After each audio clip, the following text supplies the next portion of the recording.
एक बार फिर से आप सभी का स्वागत है YouTube के इस ह्यूज प्लेटफॉर्म पे, जहाँ पे मैं आप सभी का भाई मित्र एजुकेटर भरत प्रकाश सिंह आप सभी को आज एक नया टॉपिक, मैथ का एक नया टॉपिक जिसका नाम है LCM एंड HCF।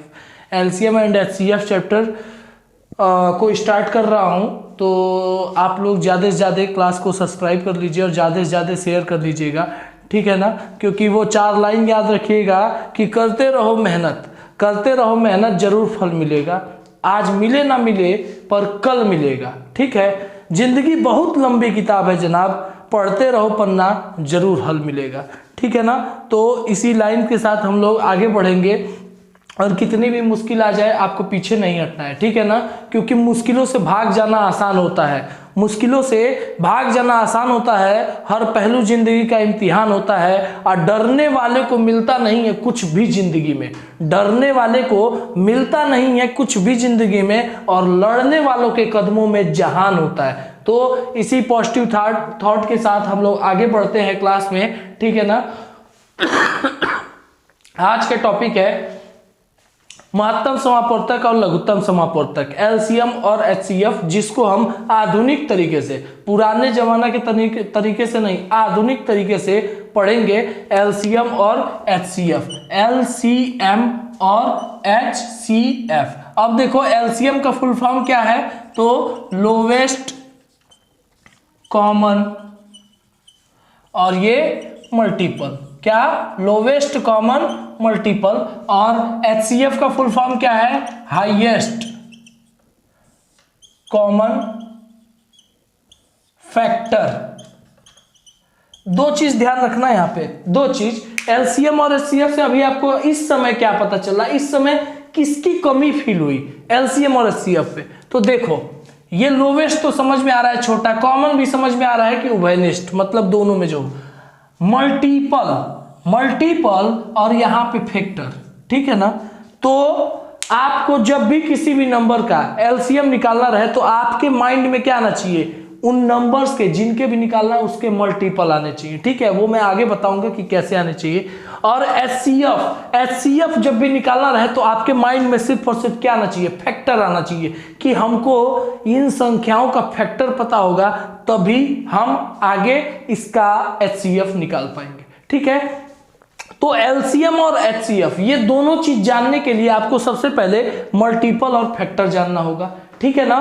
तो मल्टीपल और फैक्टर जानने के लिए तो सबसे पहले हम लोग जान लेते हैं क्या, सबसे पहले हम लोग जान लेते हैं फैक्टर क्या होता है। सबसे पहले जान लेते हैं कि फैक्टर क्या होता है। तो फैक्टर क्या होता है और साथ साथ मल्टीपल को भी जान लीजिएगा, ठीक है ना, क्योंकि टाइम वेस्ट नहीं करना है, डायरेक्ट आप जानिए फैक्टर क्या होता है। फैक्टर तो ध्यान रखिएगा, जिन संख्याओं से कोई संख्या अगर दी है, जैसे मान लो कि कोई संख्या A है और वो संख्या B C D E F इन सभी संख्याओं से कट जा रही है, इन जितने भी B C D E F से कट जा रही है, तो वो क्या हो गए, मतलब मान लो कि ये A है, ये B से भी कट रहा है, C से भी कट रहा है, D से भी कट रहा है और E से भी कट रहा है और F से भी कट रहा है। तो ये संख्या जितनी भी संख्या से कट जाए, जितनी संख्या से कट जाए, तो यही हो जाते हैं इसके क्या, फैक्टर, ठीक है ना। अभी समझा देते हैं अच्छे से। देखिए फैक्टर क्या होते हैं, तो इसका डेफिनेशन नॉर्मली तरीके से अगर इस प्रकार से देखा जाए तो क्या होगा कि कोई भी संख्या जिन जिन संख्याओं से फुल्ली डिवाइड हो जाए तो वो उसके फैक्टर्स होते हैं। अब जैसे सपोज दैट कि आपके पास एक संख्या है, कौन सी संख्या, कोई भी एक संख्या ले लो। जैसे हमने एक संख्या लिया 8 का फैक्टर यार, तो 8 किसके किसके टेबल में आता है, 8 किसके किसके टेबल में आता है, तो 8 आता है 1 के टेबल में, 1 से भी 8 कट जाएगा, 2 से भी कट जाएगा, 3 से नहीं कटेगा, 4 से कट जाएगा और उसके बाद स्वयं 8 से कट जाएगा। ठीक है ना, जिन जिन संख्याओं से, तो ये 1 2 4 8 इसके क्या हो गए, ये फैक्टर हो गए। समझ में आया, ये फैक्टर हो गए। तो फैक्टर यही होता है कि किसी भी संख्या का फैक्टर उसको काट देने वाली सभी संख्याएं ही उसकी फैक्टर होती है। समझ में आई बात, मतलब कि संख्या जो भी हो, अगर उसको काटने वाली जितनी भी संख्या है तो वो सभी उनके फैक्टर होंगे। ठीक है, समझ में आई। आते हैं अब मल्टीपल पे, मल्टीपल पे। फैक्टर आपका हो गया क्लियर। अब आते हैं मल्टीपल पे। मल्टीपल क्या होता है, मल्टीपल नाम से ही पता चल रहा है, मल्टीपल मल्टीप्लाई गुणा, मतलब कि देखो जब भी मल्टीपल का है तो मान लो कि ए का आपको मल्टीपल निकालना है, तो सपोज दैट a इंटू 1 करोगे तो a इंटू 2 करोगे तो 2a इंटू 3 करोगे तो 3a, तो ये सभी जो आ रहे हैं यही इसके मल्टीपल हो गए। समझ में आया। जैसे नॉर्मली बोला जाए तो किसी संख्या के टेबल में आने वाली सभी संख्याएं ही उसकी मल्टीपल होती हैं। समझ में आया, नहीं समझ में आया, कोई बात नहीं, फिर से देखो नॉर्मल दूसरा देखो।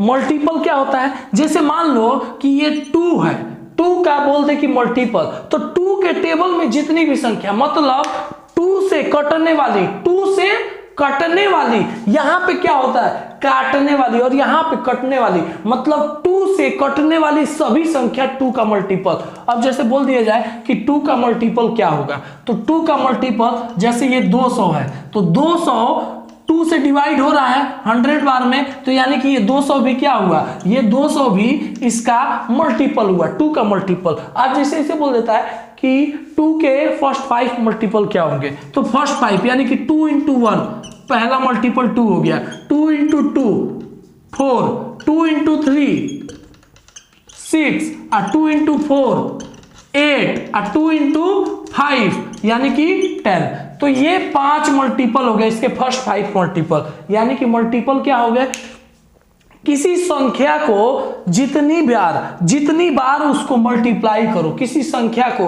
मतलब कि उसके टेबल में आने वाली सभी संख्या, किसी भी संख्या के टेबल में आने वाली सभी संख्या उसके मल्टीपल होते हैं। समझ में आई बात, ठीक है। अब वो टेबल कहीं भी जा सकता है, इनफाइनाइट तक भी जा सकता है, ठीक है ना।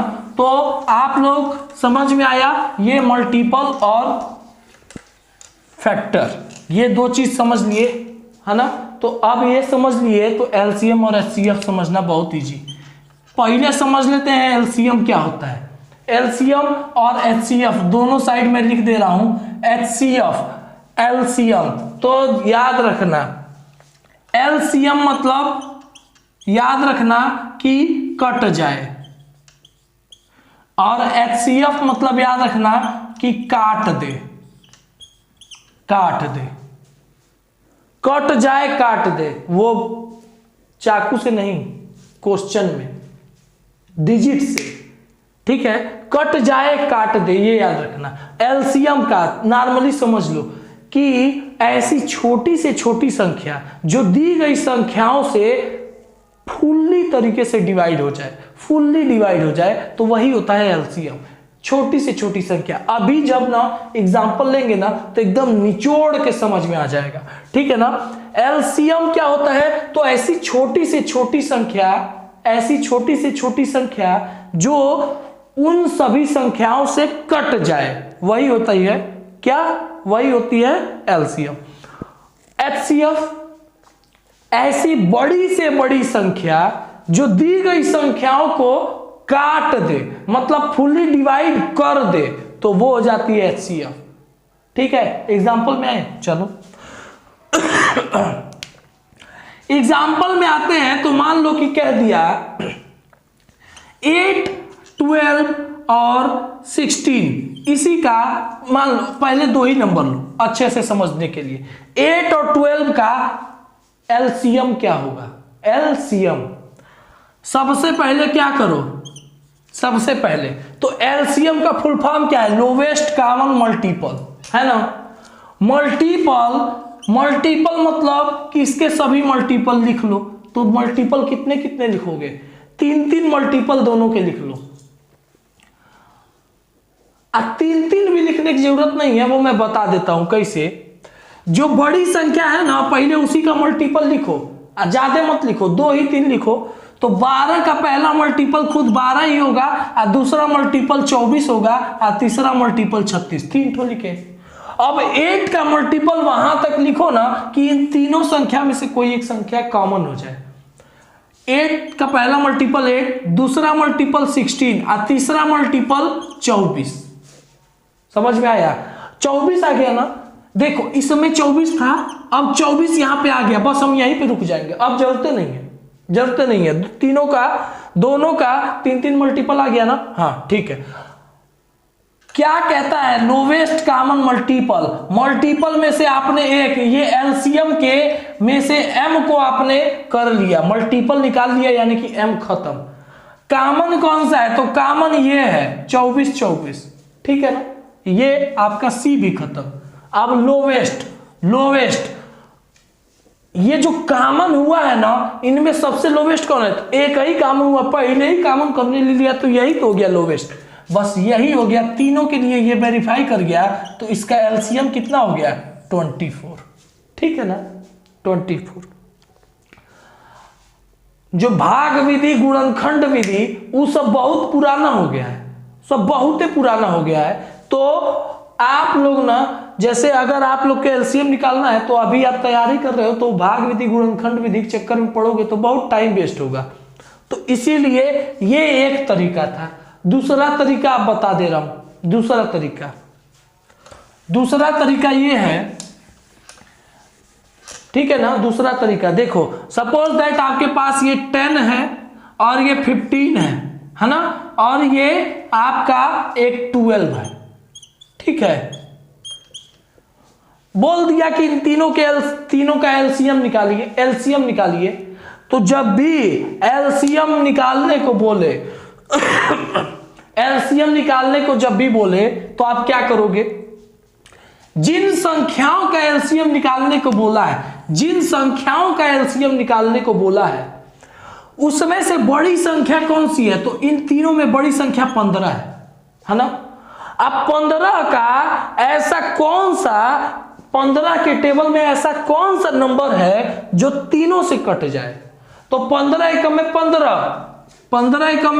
15 जो कि 12 और 10 से नहीं कटेगा, तो ये नहीं होगा।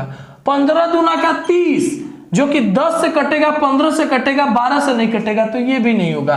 15 तिया 45 सिर्फ 15 से कटेगा, 12 और 10 से नहीं कटेगा, ये भी नहीं होगा। 15 चौको 60, 10 से भी कटेगा, 15 से भी कटेगा, 12 से भी कटेगा, ये हो गया आपका एलसीएम। ये दूसरा मेथड था, ठीक है ना। ऐसे भी आप एलसीएम निकाल सकते हो, ठीक है ना। क्लियरली समझ में आया? हाँ, ई दो मेथड बा, और इसके पहलवा जो आप पहले पढ़े होंगे गुणनखंड और भाग विधि, तो मतलब टोटल 4 मेथड हो गया। जो मेथड आपको इजी लगे उसको कर लीजिएगा। तो एलसीएम यहाँ पे समझ में आ गया, हाँ ठीक है। अब देखते हैं, आगे बढ़ते हैं एचसीएफ की तरफ। एचसीएफ आ जाओ भैया बीच में। काट दे, क्या कर दे? काट दे। डायरेक्ट एग्जांपल पे आते हैं। सपोज दैट बोल दे कि 8, 72 और 24, ठीक है ना। कह देना कि इसी का एचसीएफ निकालिए। किसका? इसका एचसीएफ निकालिए। समझ में आया? इसी का एचसीएफ निकालिए। एचसीएफ जब भी आए, एलसीएम में क्या कर रहे थे कि जो सभी संख्याओं में से बड़ी संख्या है उसको, अब इसमें से इन तीनों जो भी संख्या दी गई है उसमें से छोटी संख्या को लीजिए। उसमें आप एलसीएम में बड़ी संख्या ले रहे थे, इसमें लीजिए छोटी संख्या। तो 24, 72, 8 में कौन बड़ा है, कौन छोटा है? तो 8 छोटा है ना, 8 छोटा है। अब अगर ये 8 से ही कट जा रही है, अगर ये 8 से ही कट जा रही हैं सभी संख्याएं तो यही हो गया इसका HCF। 8 से मतलब 8 से 8 तो कटेगा ही, 72 भी कटेगा, 24 भी कटेगा, तो यही हो गया 8, है ना। यही इसका HCF हो गया। अब ठीक है, फैक्टर देख लीजिए, ये तो नॉर्मली आपको ट्रिक मेथड बता दिए पहले ही। 8, 24 और 72, ये है ना 3 टू है। 8 का फैक्टर क्या होगा? 8 का फैक्टर, एक सेकेंड, ये 8 का फैक्टर, क्योंकि हाईएस्ट कॉमन फैक्टर, तो पहले फैक्टर निकाल लीजिए। 8 का फैक्टर 1 में आता है, 2 में आता है, 4 में आता है और 8 में आता है, यही हो गया इसके फैक्टर। 24 के तो 1 में आता है, 2 में आता है, 3 में आता है, 4 में आता है, 5 में नहीं, 6 में आता है, फिर 8 में आता है, फिर 12 में आता है, फिर 24 में आता है। ठीक है। 72 का फैक्टर तो 1, 2, 8, 24 3 72, और उसके बाद से 4 से कटेगा, 4 एकम में 4, और यहाँ पे 3 4 8 32, 4 से भी कटेगा 5, 6 से कटेगा 12 6 के 72, 8 9 72, 9। अब इसी को जस्ट उल्टा करके लिख दीजिए, यानी कि 12 देखिए 8 से कितनी बार में कट रहा था, तो 8 से 9 बार में कट रहा था, तो 9 हो गया। 6 से यहाँ पे 12 बार में कट रहा था, 4 से 18 बार में कट रहा था, 3 से 24 बार में कट रहा था, और 2 से 36 बार में कट रहा था, 1 से 72 बार में कट रहा था। तो ये हो गया इसके फैक्टर। समझ में आया? पहले सीधा जाइए और फिर वहां से जिस संख्या से जितनी बार में कट रहा था वो उसका रिपीटेशन। फैक्टर निकल गया तो F कंप्लीट। सी पे आते हैं, कॉमन। अब इनमें से कॉमन कौन सा है? तो जो जिसमें कम हो, जिसके फैक्टर कम हो, तो उसकी सबसे बड़ी संख्या लीजिए, उसकी सबसे बड़ी संख्या। अब देखिए हे में 8 है, क्या एहू में 8 है, हे में 8 है, एहू में 8 है, बस यही तीनों में कॉमन हो गया, सबसे बड़ा हो गया, क्योंकि इसमें जितना फैक्टर था उसमें का सबसे बड़ा। तो यहाँ पे HCF ही क्या हो गया? हाईएस्ट ले लिए हमने 8 को, तो यही हो गया HCF। ये हो गया दूसरा मेथड। जो मेथड समझ में आए कर लीजिएगा, ठीक है ना। तो यहाँ पे हम लोगों ने आज पढ़ा क्या चीज? HCF और LCM को जाना, ठीक है ना। ठीक है। बहुत मोस्टली ऐसा होता है, अधिकतर ये ऐसा होता है कि बोल देता है ना कि 18, अब पूछ देगा ना कि 24 72, इसका HCF निकालिए। क्या निकालिए? HCF निकालिए। तो जिनके बीच में डिफरेंस कम होता है, जैसे 18 और 24 के बीच में कितने का डिफरेंस? 6, अधिकतर यही होता है कि यही HCF हो जाता है। 6 से 18 भी कटा, 24 भी कटा, 72 भी कटा, तो ये क्या हो गया? HCF। ठीक है ना। ये भी मेथड है HCF फाइंड आउट करने का। बीच का डिफरेंस जहां पे कम होता है वो उसका वही डिफरेंस HCF भी हो जाता है, ये भी ध्यान रखिएगा, ठीक है ना। क्वेश्चन ऐसे ही कभी कभी पूछता है, बहुत लंबा नंबर दे देगा कि बच्चे निकालने में बिजी हो जाए, और उसी का डिफरेंस ही आपका HCF होता है, याद रखिएगा, ठीक है ना। इतना चीजें समझ में आ गई? समझ में आ गया। अब देखो एक चीज होता है ना कोप्राइम फैक्टर। ये क्या होता है जी? कोप्राइम फैक्टर क्या होता है? ऐसी दो संख्याएं, जिनका HCF 1 हो, तो वही होता है कोप्राइम फैक्टर। कोप्राइम नंबर्स, जैसे मान लो कि ये 3 है ना, 3 और 5, ये दोनों प्राइम नंबर है ना, तो इनका HCF क्या होगा? HCF, ये 3 अपने ही टेबल में आएगा, 5 अपने ही टेबल में आएगा, तो HCF हमेशा 1 आएगा। तो ऐसी सभी संख्या जिनका HCF 1 हो, तो वो आपस में कोप्राइम फैक्टर होते हैं, ठीक है, कोप्राइम होते हैं। अब देखो, तो ये कोप्राइम फैक्टर समझ में आया, 3 और 5 ले लिए, चाहे ले लो 7 और 11, तो इनका भी HCF हमेशा क्या होगा 1 होगा।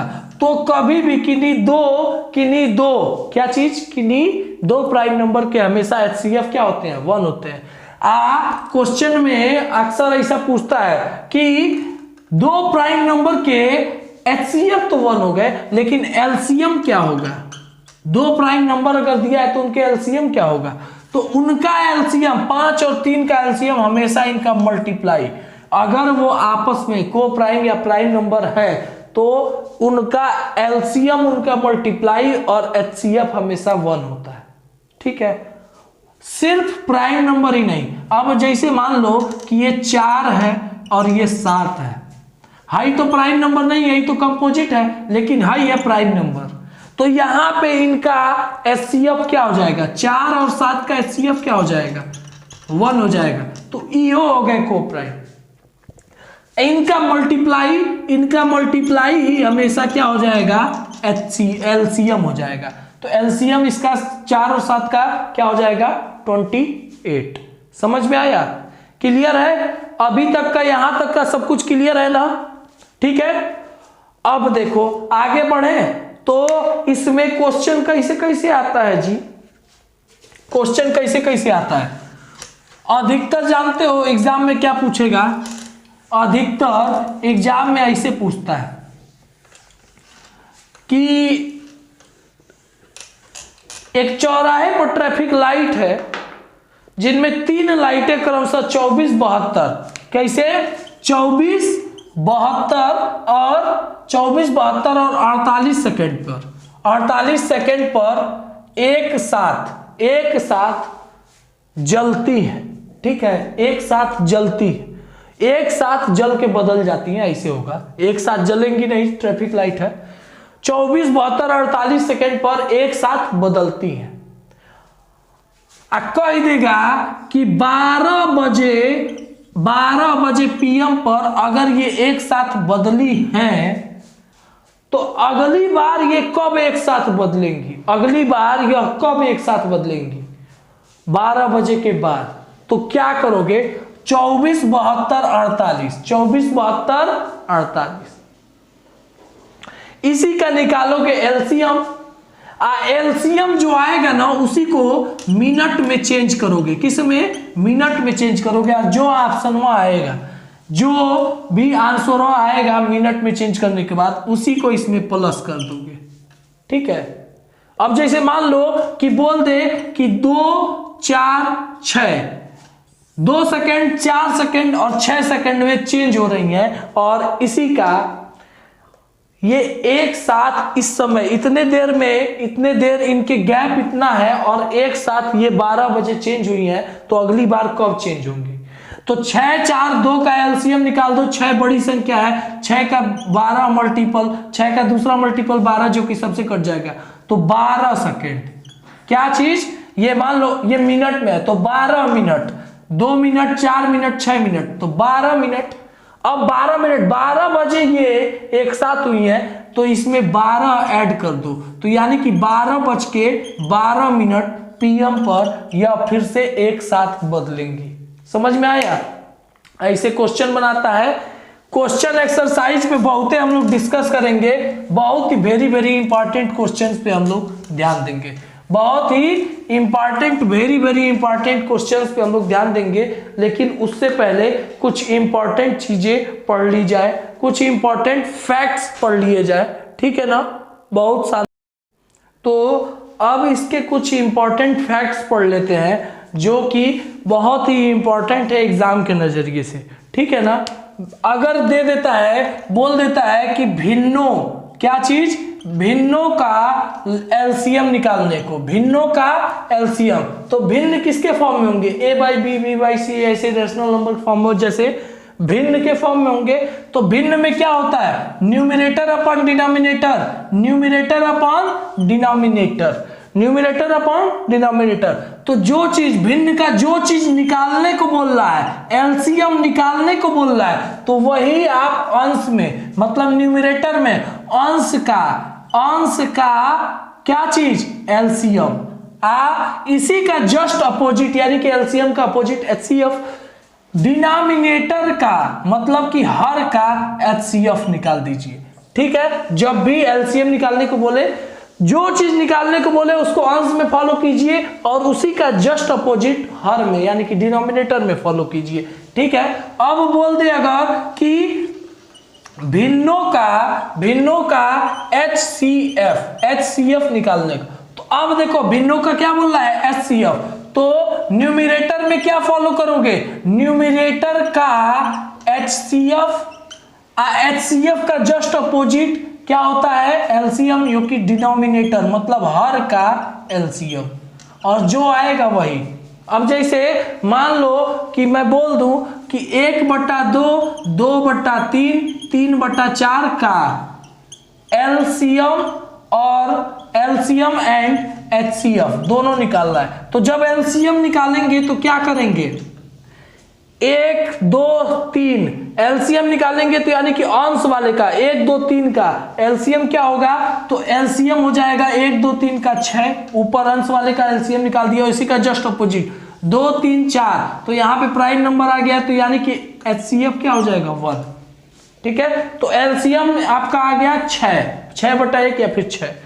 HCF की बात किया जाएगा तो अब देखो 1, 2, 3 ऊपर में HCF की बात हो रही है तो ऊपर वाले का HCF निकालो यानी कि 1, 2, 3 का HCF कितना हो जाएगा 1। LCM 2, 3, 4 की बात हो रही है तो 4 का कौन सा मल्टीपल जो कि तीनों से कट जाए, तो 4 दूना का 8 नहीं कटेगा, 4 तिहाई 12 तीनों से कट जाएगा तो 1/12, यही हो गया इसका क्या HCF। ठीक है, तो ये 2 पॉइंट समझना बहुत ही शानदार तरीके से इसको समझिएगा। नोट्स में अपने जरूर नोट कर लीजिएगा, जो पॉइंट बता रहा हूं बहुत ही इंपॉर्टेंट पॉइंट है, इसी के आधार पे आप एक्सरसाइज करोगे, नहीं तो बिल्कुल नहीं कर पाओगे, याद रखना इस चीज को। ठीक है ना, उसके बाद से एक चीज बता रहे हैं, एक फार्मूला और है कि पहली संख्या गुणे दूसरी संख्या, क्या चीज, पहली संख्या गुणे दूसरी संख्या बराबर HCF गुणे LCM, ये है ना, पहली संख्या गुणे दूसरी संख्या बराबर HCF इंटू LCM।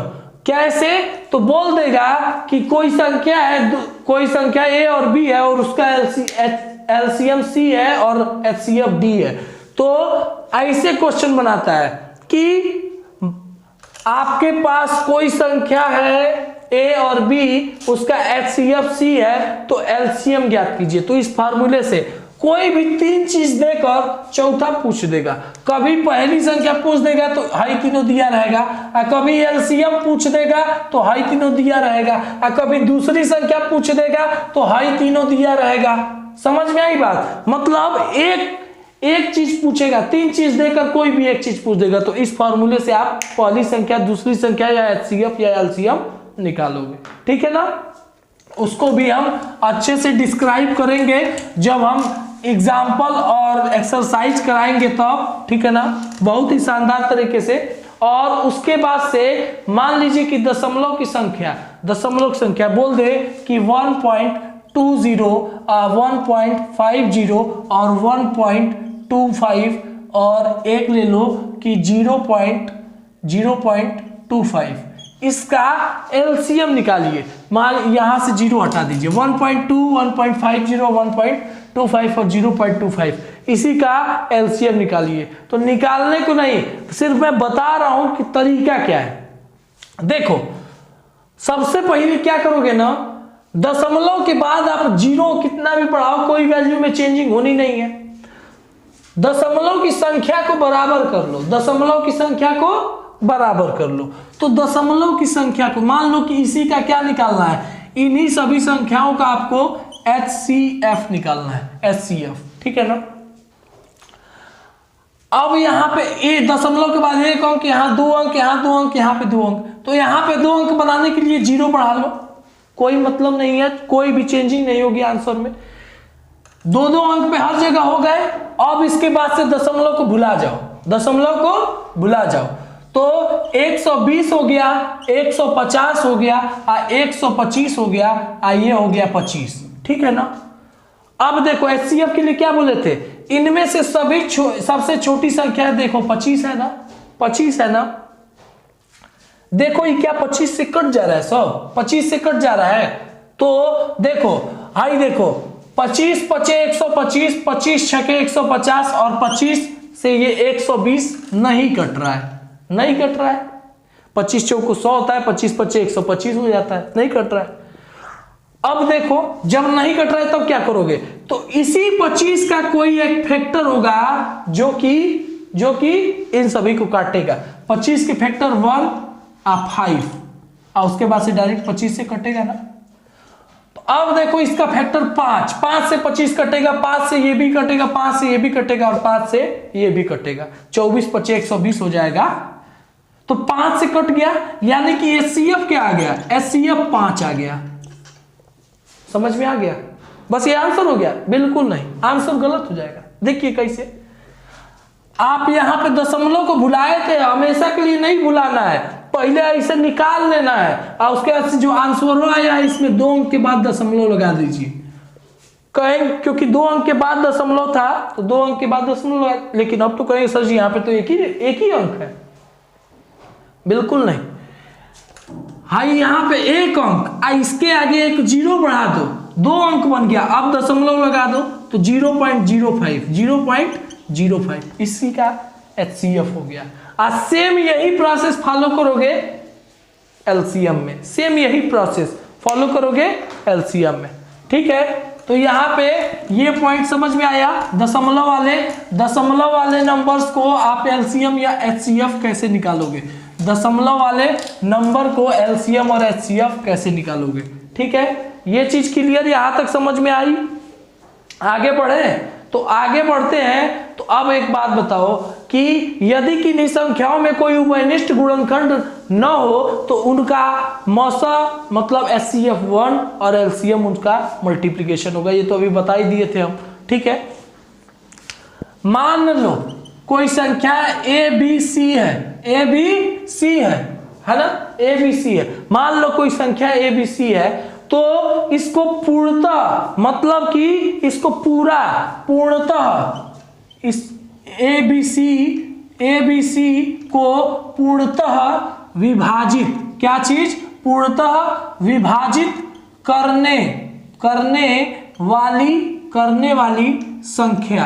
करने वाली संख्या कौन सी होगी, तो इसी ए बी सी का एचसीएफ, ए बी सी का एचसीएफ यही होगी। ए बी सी कोई संख्या दी हुई है, उनको पूर्णतः विभाजित करने वाली सबसे वाली वहां पे छूट गया था, सबसे बड़ी संख्या ए बी सी का एचसीएफ, उन्हीं संख्याओं का एचसीएफ निकाल दो तो उससे बड़ी संख्या और कोई हो ही नहीं सकती है जिससे वो कट जाए।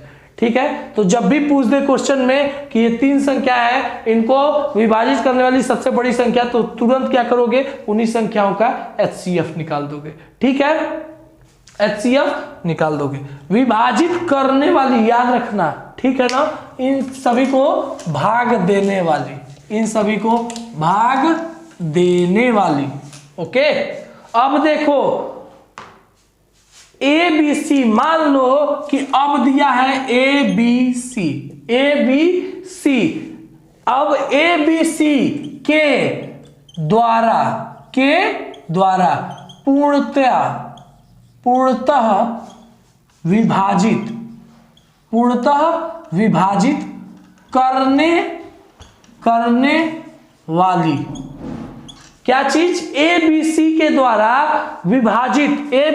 द्वारा पूर्णतः विभाजित करने वाली सबसे छोटी संख्या अगर पूछे, सबसे छोटी संख्या, तो ये ए बी सी है ना, तो ए बी सी का ही आप एलसीएम निकाल दो, एलसीएम लोवेस्ट कॉमन मल्टीपल, तो इसी का ये इसका आंसर मिल जाएगा। ए बी सी का एलसीएम निकाल दोगे तो यही जो एलसीएम आएगा वो इन 3 संख्याओं से कटने वाली सबसे छोटी संख्या होगी। ठीक है ना, यही 3 संख्या सबसे छोटी संख्या होगी। ठीक है ना, अब देखो, अब मान लो एक चीज और पूछ देगा, एक चीज और बोल देगा। क्या चीज बोल देगा, तो ध्यान से देखना, एक चीज और बोल देगा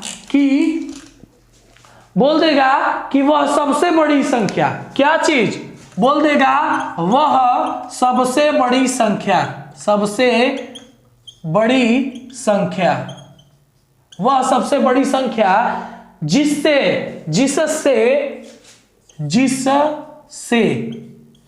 A, B और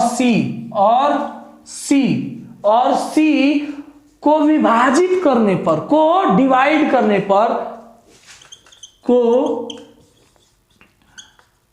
डिवाइड करने पर क्रमशः, क्या चीज, क्रमशः मतलब कि ए पहले जो है उसका पहले आंसर, तो शेषफल, क्रमशः शेषफल क्या दे रहा है, तो ए से विभाजित करने पर u दे रहा है, b से विभाजित करने पर v दे रहा है और c से विभाजित करने पर r दे रहा है, u भी r दे रहा है, तो वह संख्या कौन सी है। तो सबसे पहले ऐसे क्वेश्चन में क्या करोगे ना, ऐसे क्वेश्चन में हाई जो a है ना, तो इसका जो शेषफल है इसी में से minus a minus u, b minus v, c minus r,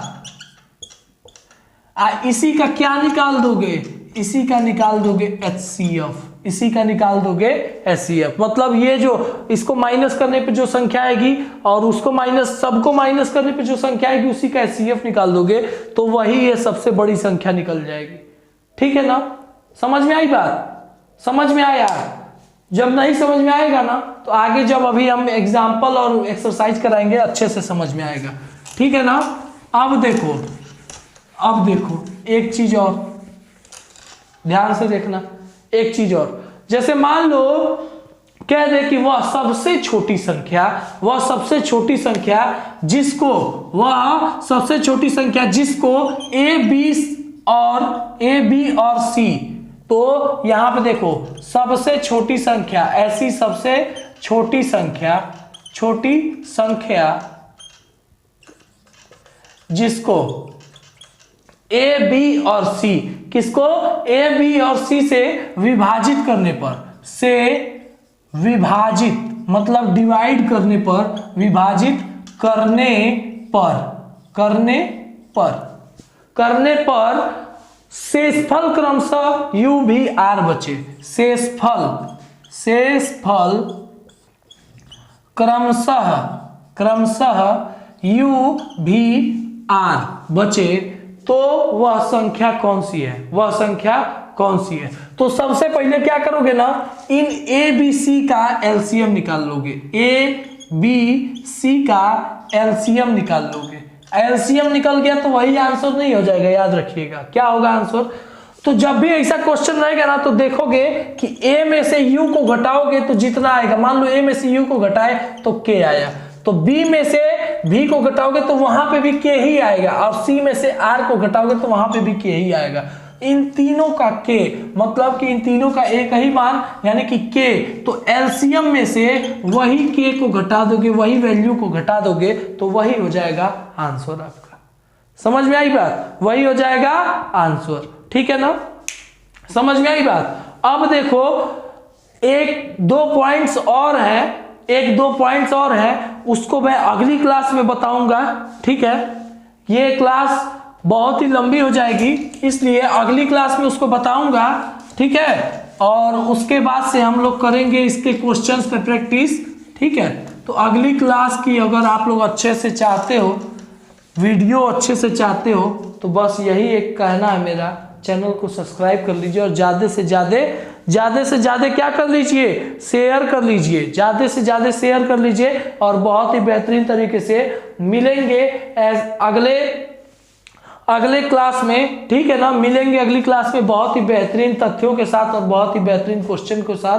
ठीक है ना, तो आप लोग सिर्फ और सिर्फ इस वीडियो को ज़्यादा से ज़्यादा शेयर कर दीजिए। ठीक है ना, क्योंकि ये जान जाओ कि अगर आप लोग बने रहोगे ना तो इस बार की यूपीपी की वैकेंसी में 100% मेरी गारंटी है कि उसमें आपका सीट पक्का है। ठीक है ना, तो जल्दी से जल्दी आप लोग क्लास को शेयर कर दीजिए। ठीक है। ठीक है ना। तो जल्दी से जल्दी आप लोग क्लास को शेयर कर दीजिए और एकदम कोशिश में जी जान लगा दीजिए, क्योंकि क्या कहते हैं कि मुश्किल नहीं है कुछ दुनिया में, तू जरा हिम्मत तो कर। मुश्किल नहीं है कुछ दुनिया में, तू जरा हिम्मत तो कर, और ख्वाब बदले हकीकत में तू जरा कोशिश तो कर। तो ठीक है, मिलते हैं अगली क्लास में एक नई ऊर्जा नए जुनून के साथ। तब तक के लिए दीजिए हमको इजाजत। नमस्कार, जय हिंद, जय भारत। Thank you.